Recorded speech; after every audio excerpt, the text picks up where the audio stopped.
မင်္ဂလာပါဆရာမဒီနေ့အားလုံးကိုချမ်းသာစေမဲ့ကံနေပွင့်စေမဲ့ပေါ့နော်ကိုယ့်ရဲ့အားတာတဲ့ဂျိုအလိုက်အားကောင်းတဲ့ဂျိုအလိုက်ကုသိုလ်ကောင်းမှုတွေပြုလို့ရတယ်ဆိုတာကိုပြောပြမယ်ဟာအဲ့ဒါဆိုရင်မေးစရာရှိတာဘယ်ဂျိုတွေအားကောင်းလဲကိုကဘယ်လိုလုပ်ဒီမှာရတယ်စိတ်မပူနဲ့လက္ခဏာနဲ့ပတ်သက်ပြီးတော့ကြည့်လို့ရတယ်ဘယ်လိုကြည့်မလဲဆိုကိုယ့်ရဲ့လက်ဖော်အားပြင်မှာပေါ့နော်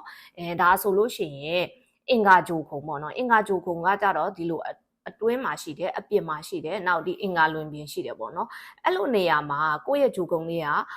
ကောင်းနေမယ်ထင်ရှားနေမယ်ပေါ့နော်အဲ့ဒါဆိုလို့ရှိရင်ကိုကအင်္ဂါဂျိုနဲ့ပတ်သက်တဲ့ကုသိုလ်ကောင်းမှုတွေလုပ်ရမယ်အင်္ဂါဂျိုနဲ့ပတ်သက်တဲ့ကုသိုလ်ကောင်းမှုတွေထဲမှာဆိုဘာတွေပါတယ်လဲဆိုရင်သူကတွေးလှူဒန်းတာနောက်ကြတော့ဒီ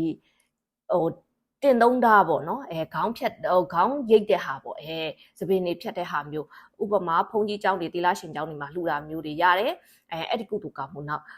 ညီကိုမောင်နှမတွေထောက်ပံ့တာအဲ့ဒီကုသိုလ်ကောင်းမှုလုပ်ရမယ်ပေါ့နော်ဒါကြာတာပရိချိုခုံကြာတာပရိချိုခုံအားကောင်းတယ်ဆိုလို့ရှိရင်သူကပညာတွေမျှဝေပေးတာပညာတွေ share လုပ်ပေးရတာနောက်ဆရာသမားတွေအကြီးအကဲတွေပူဇော်ကြတော့တာပေါ့အဲ့ဒီကုသိုလ်ကောင်းမှုလုပ်ပေးရတယ်ဒါကကြတော့စနေဂျိုခုံစနေဂျိုခုံမှာစနေဂျိုခုံအားကောင်းတယ်ဆိုလို့ရှိရင်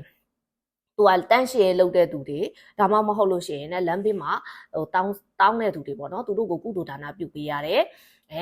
နောက်ပြီးလန္ဒရာခင်းတဲ့ကုသိုလ်ကောင်းမှုတွေတို့ထီတို့ဖက်နှက်တို့လှူတဲ့ကုသိုလ်ကောင်းမှုတွေလုပ်ပြီးပေါ့နော်တနင်္ဂနွေဂျိုကုံအားကောင်းတယ်ဆိုရင်အဖဆိုတာကသူက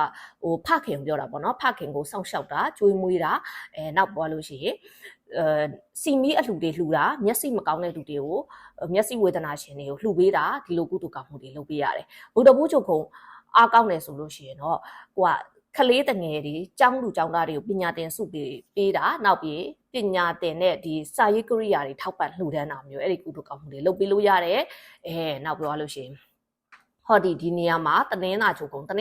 မှာဆိုလို့ရှိရင်တော့ကိုကအမျိုးသမီးတွေနဲ့ပတ်သက်တဲ့အလှူတွေလုပ်လို့ရအမျိုးသမီးနဲ့ပတ်သက်တာဆိုဒီလိုတချို့ဘယ်လိုပြောရမလဲမိဘမဲ့အမျိုးသမီးတွေလေသူတို့ရက်တည်နေတဲ့ဟာမျိုးတွေဒီလိုမျိုးသမီးတွေလှူလို့ရတယ်နောက်မိခင်ဖြစ်တဲ့သူလှူလို့ရတယ်ရေတက်နေလှူတာနောက်နို့တွေအဖြူအောင်ရှိတဲ့အရာတွေထမင်းတွေဒါမျိုးတွေလှူတာပေါ့နော်ဒါမျိုးတွေကတနင်္လာဂျိုနောက်ဒီမှာကိတ်ဂျို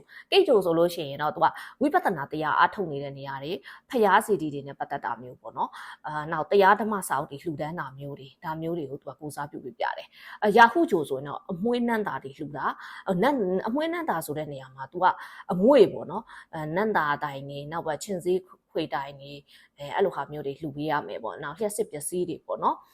နောက်တောက်ကြဂျိုဆိုလို့ရှိရင်အားကောင်းတယ်ဆိုရင်သူကကိုယ့်ရဲ့ဇနီးမယားကိုကောင်းကောင်းဆက်ဆံရမယ်ဆိုတာသူ့အပေါ်မှာလေးစားရမယ်ချစ်ခင်ရမယ်ပေါ့နော်နောက်ဒီတောက်ကြကြိုအားကောင်းတဲ့သူတွေကအဝတ်အထည်အလှအပ